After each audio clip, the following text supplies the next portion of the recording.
Hello everyone, welcome to Apna Guruji, and in this video we are going to study about magnetic effects of electric current. That is the 13th chapter of your science, and that is the chapter from physics of class 10 CBSE.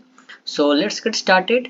So before going to the magnetic effects of electric current, you need to understand what is a magnet, what are the properties of magnets and how they work. So first we will discuss about magnet, then we discuss about the magnetic effect of electric current. So let's get started with Apna Guruji.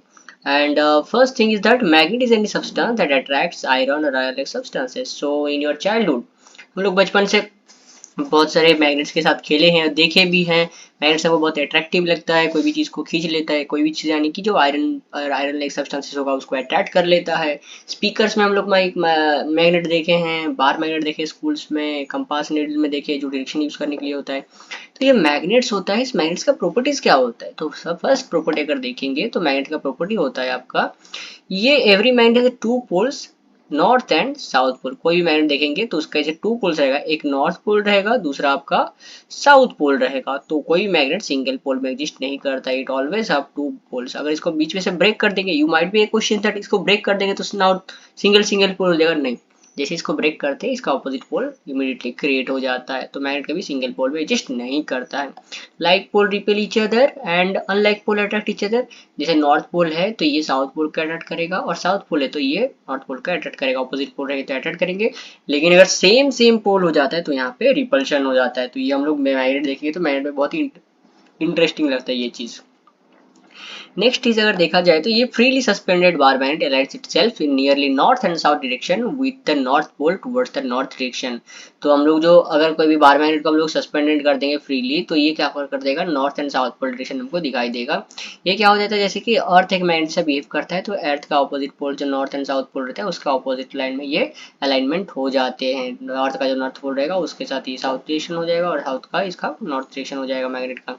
तो इसलिए होता है क्योंकि अर्थ भी हमारा magnet जैसा behave करता है। तो अगर देखा जाए तो इस चैप्टर में हम लोग क्या क्या डिस्कस करने वाले, तो magnetic effect of electric current जो चैप्टर है, इस चैप्टर में आप देखेंगे कि हम लोग मैग्नेटिक फील्ड लाइंस क्या होता है, उसका प्रॉपर्टीज क्या है, राइट हैंड थंब रूल क्या है, मैग्नेटिक प्रॉपर्टीज के बारे में देखेंगे, फिर सॉलिनॉइड के बारे में देखेंगे, electromagnet, Fleming left hand rule electromotor, फिर Fleming right hand rule, electromagnetic induction and generator, domestic electric circuits and safety measures, fuse and earth इनके बारे में देखेंगे। तो इन सारा चीज जो है ये पूरा चीज हम लोग इस चैप्टर में कंप्लीट करने वाले हैं। चैप्टर में यही सारा चीज है।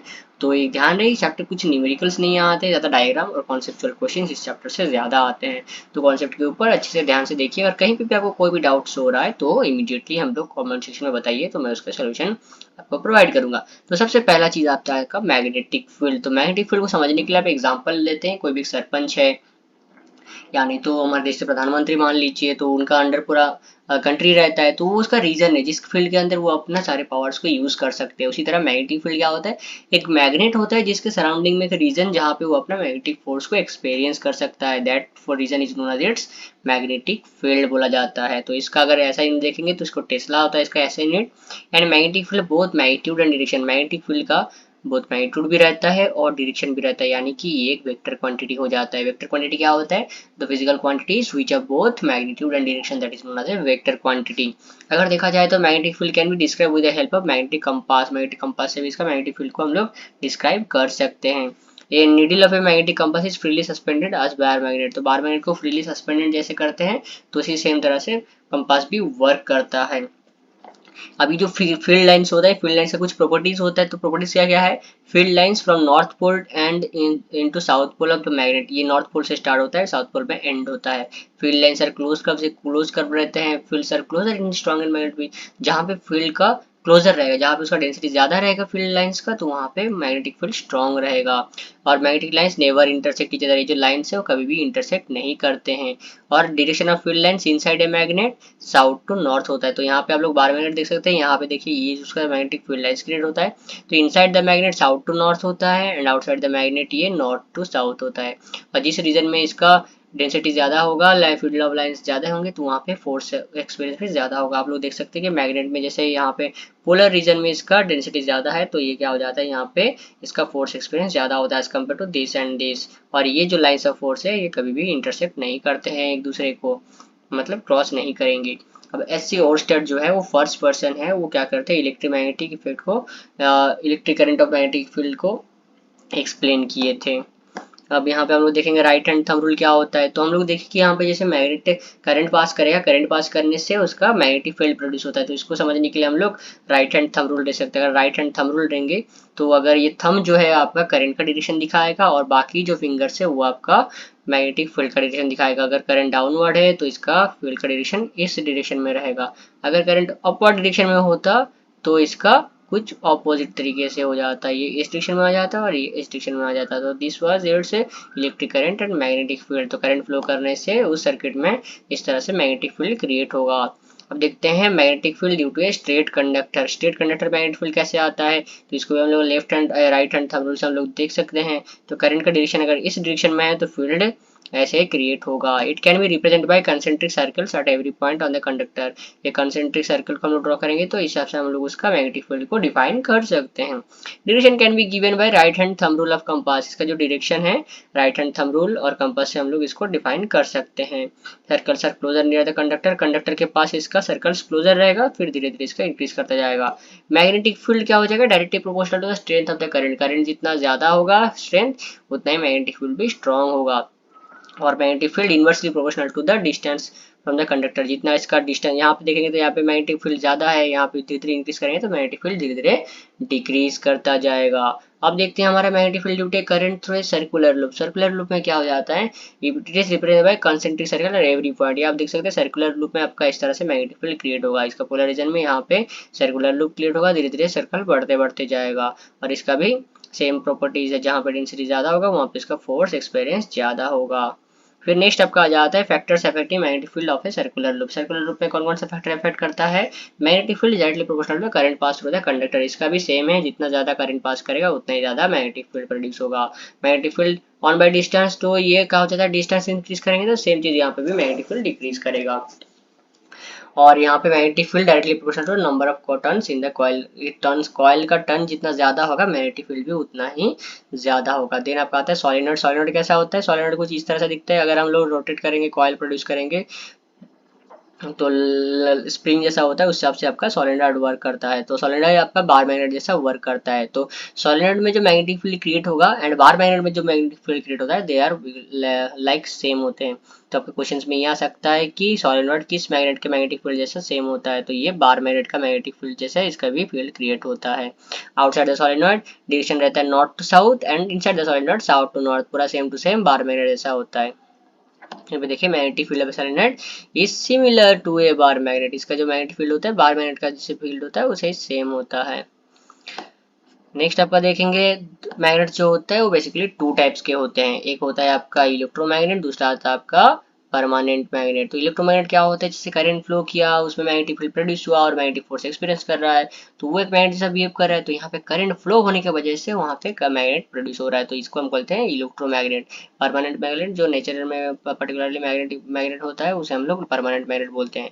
इलेक्ट्रोमैग्नेट में क्या हो जाता है, इसको डीमैग्नेटाइज किया जाता है। जैसे करंट को फ्लो करके हम लोग वहाँ पे मैग्नेट प्रोड्यूस किए, उसी तरह से करंट फ्लो को बंद कर देंगे तो डीमैग्नेटाइज हो जाएगा। और इसको मैग्नेटाइज करने के बाद डीमैग्नेटाइज भी इजीली किया जा सकता है। लेकिन जो परमानेंट मैग्नेट है उसे हम लोग डीमैग्नेटाइज नहीं कर सकते हैं इजीली।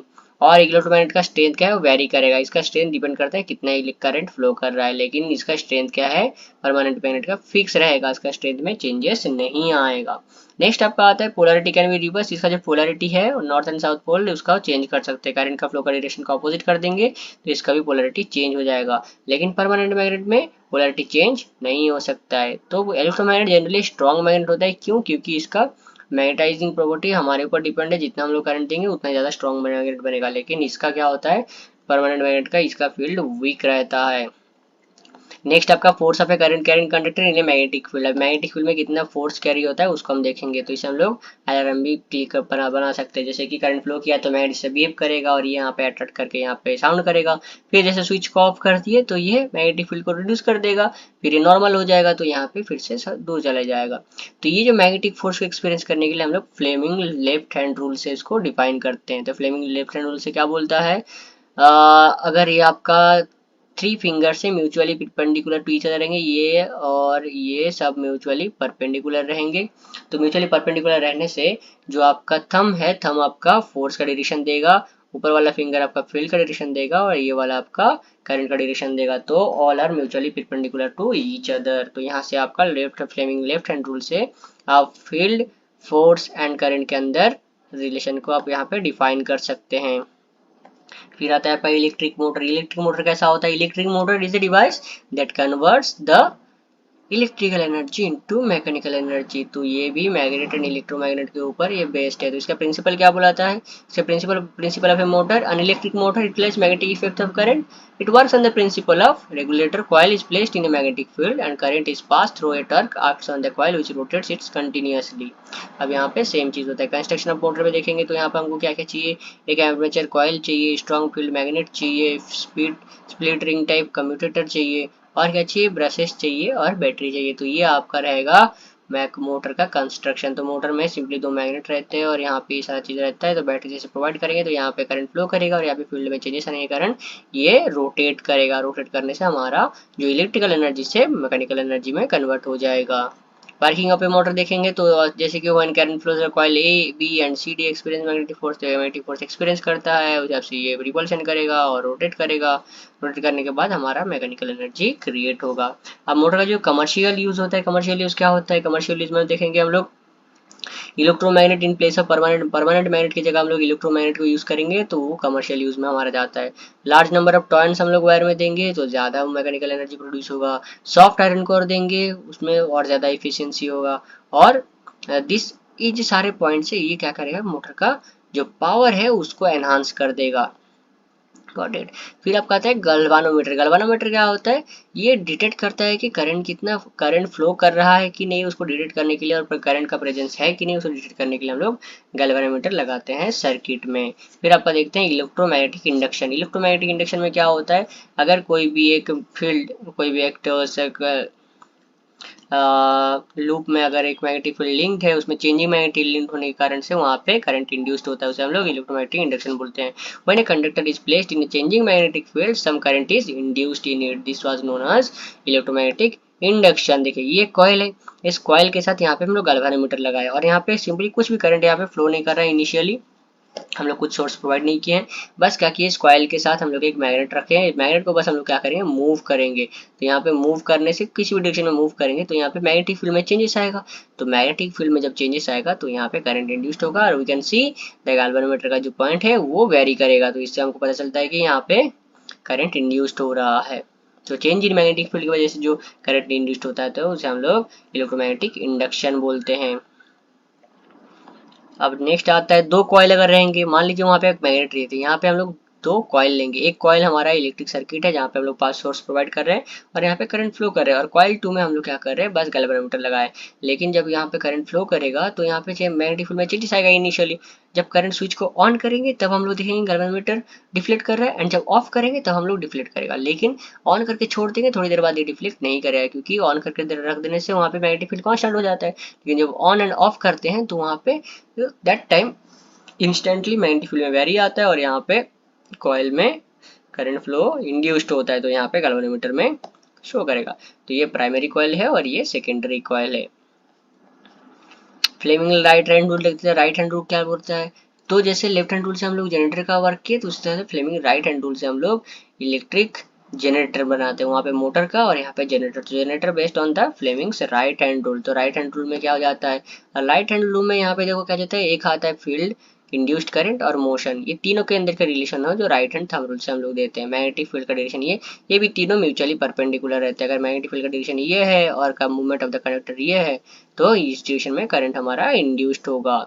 तो इलेक्ट्रिकल जनरेटर का प्रिंसिपल क्या है, इसका कंस्ट्रक्शन बिल्कुल भी सेम है, लेकिन बस यहाँ पे डिफरेंस इतना है, वहाँ पे इलेक्ट्रिकल एनर्जी से मैकेनिकल एनर्जी प्रोड्यूस हो रहा था, यहाँ पे मैकेनिकल एनर्जी से इलेक्ट्रिकल एनर्जी प्रोड्यूस होगा, बस इतना का डिफरेंस है। बाकी सारे कंस्ट्रक्शन वगैरह सारा सेम है और कुछ भी डिफरेंस नहीं है। वर्किंग ऑफ जनरेटर देखेंगे, सेम जैसे मोटर वर्क करता है इसका भी सेम रोटेट करेगा, लेकिन वहाँ पे हम लोग इलेक्ट्रिसिटी प्रोवाइड करके उसको रोटेट करवा रहे थे और ये रोटेट करके इसका इलेक्ट्रिसिटी प्रोड्यूस करेगा। तो मैकेनिकल एनर्जी से यहाँ पे इलेक्ट्रिकल एनर्जी कन्वर्ट होगा। आप लोग यहाँ पे देख सकते हैं। अगर इसमें कुछ डाउट्स आ रहे हैं तो आप कमेंट सेक्शन में जरूर बताइए। अब होता है कि एसी जनरेटर होता है, डीसी जनरेटर होता है। डीसी जनरेटर क्या होता है, it is a device which converts mechanical energy into electrical energy. और ये सारे कंपोनेंट्स है। अब अल्टरनेटिंग एक चीज होता है, अल्टरनेटिंग करंट होता है। अल्टरनेटिंग करंट क्या होता है, वो रिवर्सेस डायरेक्शन पीरियडिकली, कुछ टाइम इंटरवल के बाद इसका जो डायरेक्शन है करंट का वो चेंज होता रहेगा। एडवांटेजेस क्या है एसी करंट का, AC can be transmit over long distance without much loss of energy. तो एसी करंट क्या होता है, ज्यादा दूर तक ट्रैवल कर पाता है। जैसे हमारा घर में जो पावर सप्लाई से करंट आता है वो क्या है, हमारा हमारा एसी करंट है, क्योंकि लॉन्ग डिस्टेंस तक ये ट्रैवल कर सकता है। डिसएडवांटेज क्या है, एसी करंट का हम लोग स्टोर नहीं कर सकते हैं, लेकिन डायरेक्ट करंट का हम लोग क्या है, ये रिवर्स डायरेक्शन में फ्लो नहीं करता है। और डीसी करंट क्या होता है, इसको स्टोर किया जा सकता है। जैसे हम लोग बैटरी में चार्ज स्टोर करते हैं तो वो डीसी करंट है, इसीलिए हम लोग जो घर में इन्वर्टर लगाते हैं एसी करंट को कन्वर्ट करते हैं डीसी में, देन जाके उसको स्टोर करते हैं। फिर आपका आता है domestic electric circuit. Domestic electric circuit में आपका देखिए, हम जो वायर होता है घर में उसमें 3 वायर होते हैं, एक लाइव वायर होता है, एक न्यूट्रल वायर, एक तो अर्थ वायर होता है। तो लाइव वायर का पॉजिटिव, न्यूट्रल वायर नेगेटिव होता है और अर्थ वायर हमारा ग्रीन कलर का होता है, ठीक है।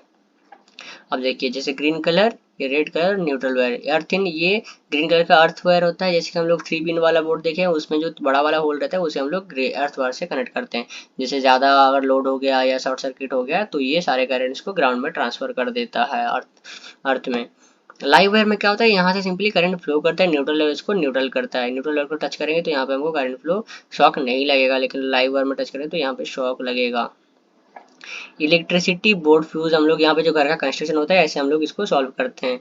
तो इस तरह से हमारा घर का कनेक्शन बनाया जाता है। तो हर सर्किट के साथ हमारा न्यूट्रल अर्थ वायर कनेक्शन रहता है। नेक्स्ट आपका आता है अर्थवेयर शॉर्ट सर्किट। अर्थवेयर क्या होता है, protect us from electric shock in case of leakage of current, specially in metallic body appliances. It provides a low resistance path for current in case of leakage of current. Short circuit क्या होता है, when live wire comes in direct contact the neutral. Live wire और neutral wire अगर directly contact आ जाएंगे तो हम क्या बोलते हैं, शॉर्ट सर्किट बोलते हैं। देन एक टर्म आता है आपका ओवरलोडिंग। क्या होता है, what is overloading, when current drawn from the more current capacity इस conductor is known as overloading. एक कंडक्टर में जितना कैपेसिटी होगा उससे अगर ज्यादा करंट को ड्रॉन करेंगे तो उसे हम क्या बोलते हैं, ओवरलोडिंग बोलते हैं। ओवरलोडिंग का कॉजेस क्या होता है, excess hike in voltage supply, ज्यादा वोल्टेज सप्लाई हो जाएगा एक्सीडेंटली, तो ये रीजन होता है आपका ओवरलोडिंग का। फिर आपके कुछ सेफ्टी डिवाइसेस आता है। सेफ्टी डिवाइसेस में कैसे, जैसे कि electrical fuse, earth wire and MCB, ये आपका क्या है, सेफ्टी डिवाइसेस है। इलेक्ट्रिकल फ्यूज कैसे काम करता है, एक पर्टिकुलर रेंज तक अगर इलेक्ट्रिक करंट रहेगा उससे ज्यादा अगर हो जाता है तो वो वायर जो होता है वो मेल्ट हो जाता है, रेजिस्टेंस की वजह से गर्म होकर मेल्ट हो जाता है और सर्किट को ब्रेक कर देता है, जिससे कि हमारा घर के सारे सामान बच जाते हैं। एमसीबी क्या होता है, मिनिएचर सर्किट ब्रेकर। इसमें क्या होता है, ये मेल्ट नहीं होता। आप देखो फ्यूज वायर है उसको चेंज करना पड़ता है, लेकिन एमसीबी क्या होता है, ज़्यादा अगर शॉर्ट सर्किट हो गया या ज़्यादा करंट फ्लो कर दिया तो ऑटोमेटिक ऑफ हो जाता है, फिर इसको ऑन करने से फिर से ठीक हो जाता है। तो ये आपका एमसीबी होता है। बाकी यहाँ पे क्वेश्चन हम लोग यहाँ पे दे चुके हैं, यहाँ पे देख सकते हैं कोई भी न्यूमेरिकल्स नहीं है, सारे short question and long question and सारे कॉन्सेप्चुअल क्वेश्चन है। तो ये क्वेश्चन देखिए और इसका आंसर करने का ट्राई करिए। अगर इस क्वेश्चन पे कुछ भी डाउट्स आता है या कौन सा क्वेश्चन आपको समझ में नहीं आ रहा है तो कमेंट सेक्शन में जरूर बताइए, तो उसका मैं आंसर या सॉल्यूशन बना के वीडियोस अपलोड करूंगा। अगर इस चैप्टर का पूरा सॉल्यूशन आपको चाहिए तो कमेंट सेक्शन में जरूर बताइए आपका suggestions and review, so that I can make more videos on this topic and more interesting. So आपको अगर वीडियो अच्छा लगे तो लाइक शेयर कमेंट जरूर करिए और आपके दोस्तों के साथ भी शेयर करिए और जल्दी से जल्दी हमको सपोर्ट करिए ताकि हम जल्दी से जल्दी 10K तक रीच कर जाए। तो guys please support so that we can reach to 10K subscriber. I need your support and help. Thank you guys for watching and keep watching अपना गुरुजी।